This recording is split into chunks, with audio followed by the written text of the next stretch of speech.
Hello everyone, we're starting with a word study, which is Unit 3, Lesson 3. The first word is against. As you usually know, we start by separating it into parts or syllables, and it's two syllables here, a and gainst. It's a preposition as in terms of part of speech, and the meaning is, let's go with the meaning, which you can get from a dictionary. Against is a preposition like at, in, from, over, etc. What's etc? Etc means etc. It just doesn't finish. Okay, now there's an example here. Football teams play against each other. You can put a ladder against a wall in order to climb it. Do you think that little boy in the picture can win against the bigger boys? It depends. Okay, so a fourth way to get to learn meaning, to learn about a word is reading an example. And there we go. The second word here is cost. It's not like cost. There is a bit of differentiation here as in terms of phonics. There is cost, and then there is cost. Okay, and then there is I don't know. That's enough. Okay, the coast is the land at the edge of the sea, so that's the meaning. And as you can see here, there is no separation for the parts of speech because it's actually one part. It's cost. It's one part, and it's a noun in terms of parts of speech. It's the land at the edge of the sea. An island has a coast around it. Sorry, Dammam and Jeddah are both on the coast. Which other towns are on the coast in Saudi Arabia? As you can see, there is one in the right, in the east and those in the west, like Kiambo, Jizan, and Jubail, and Khubar. I'm not so sure what's this one, but okay, we'll move on. Now, continent. Continent has two parts, has two syllables, con and tenant, and then there is the noun, as is a part of speech defined as a noun.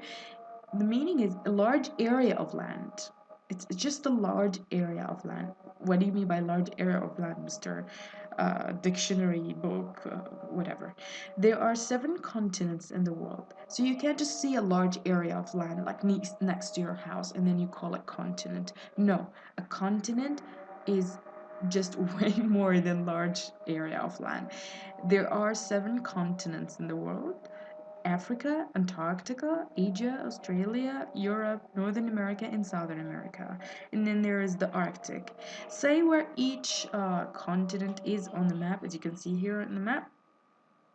Um, this is Southern America, Northern America, Asia, Africa, Europe, Australia, and then the Antarctica here. And there is this part where it's called the Arctic. Now, let's just try to say one more thing here, that pictures can actually help you to understand the meaning. Next word is far. It's an adjective. There is no separation for the syllables here because it's only one syllable. Far is more often used in questions. Pay attention. See A below. In negatives, see C below. Then in positive sentences, see B below.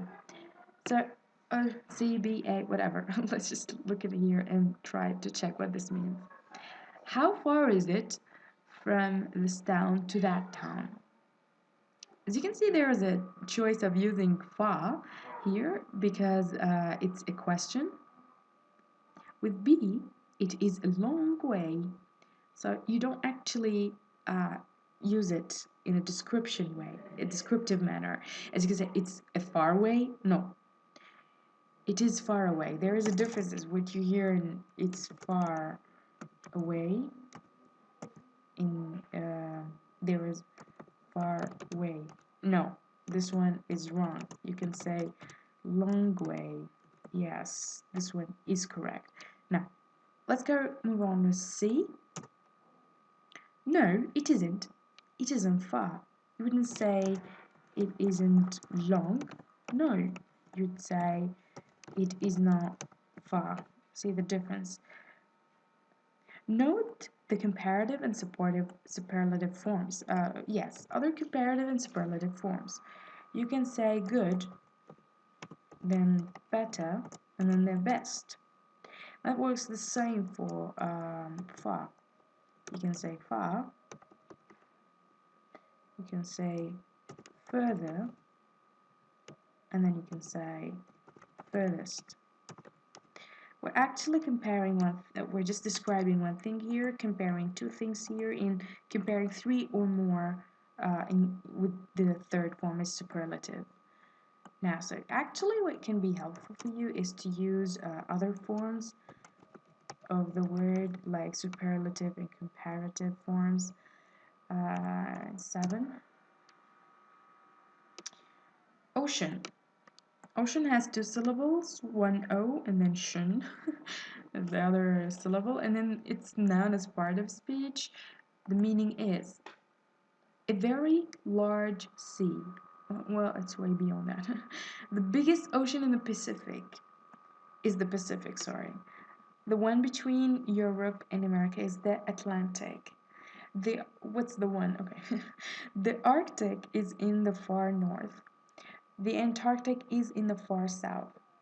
The Indian Ocean is the one nearest to Saudi Arabia. How many oceans are there? There are, what do you see? 1, 2, 3, 4, 5, 6 oceans. Oh, I see. There is a movie called Ocean's 11. Yeah, I should be remembering that. Can you put names to the oceans on the map? Yeah, we said there is a Atlantic here, Pacific on the side. There is the Antarctic at this point, in the Indian here. There is the Arctic right on the top. It's actually 5. 1, 2, 3, 4, 5, because this one is just the same as that one. All right, permanently. Permanently has 3 syllables. So when you know the word ocean, you can actually remember name of a movie, name of a media work, like a movie, for example. It's just gonna help you know the meaning. Okay, now permanently has 2 syllables, per and manently, and it's an adverb in terms of part of speech. For a long time, for all time. If you are in a place permanently, you are there for a long time or perhaps for all your life. Are you going to be at school permanently or will you leave and get a job? Actually, absolutely the second option. Permanent, it's actually an adjective. Sorry, what's the difference between permanently and permanent, and why is it mentioned together? Well, the eighth way of or strategy or methods to learn words is to actually use, let's say, the other part of speech of it. So you can say, for example, do. If you want to know the meaning of do, you will remember the word does, doing, did, and so on. And there is a done. So you can just pretty much get all the words with the same root. Let me just write it down for you. You're going to use the same root of the word, so you can make the other parts of speech clearer for you, so you can get the meaning closer to your mind. Permanent is the adjective. I'm staying here. I'm staying in Abba for a month, but my permanent home is in Taif. When someone goes camping in his tent, is his tent permanent home? Yes, it is most likely. I don't know. Whatever. Successful is another word. It's separated into 3 parts: suck, incess, and fall. It's an adjective. A successful person is someone that does well. Our team was successful. We won 2-0. Okay. Unsuccessful.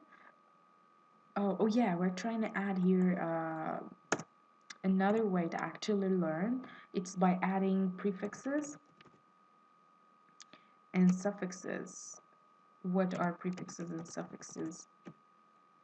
You will add something like un, this, like discouragement, and you will add like an ending, like which is called suffix, like full, okay, ly, and so on. For example, with this word, we're trying to say unsuccessful, okay, and then you're going to say get successfully, but the original word is actually success. So as you can see here, it's the original word. We're making some changes here. Oh, I know what's happening. Okay, so that's how it's actually separated. So you're adding a prefix and a suffix. Okay. Now, unsuccessful, it's three parts, and there are three syllables. Unsuccessful. Actually, it's four here with the un. Okay, and there's a part of speech is an adjective. I do recommend people that you refer to a good dictionary because this is a very not pretty much trustworthy for me. You can actually check Cambridge or Oxford Dictionary. An unsuccessful person is someone that does baddie, that achieves badly, you can say. Our team was unsuccessful. We lost 0-4. So as you can see here, the word is incorrect. Just refer to a real dictionary, whether it's online or in a book. Success is the noun. Which other adjectives are formed from the noun plus full? Okay.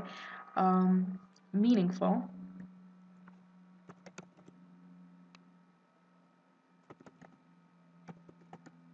as you can see.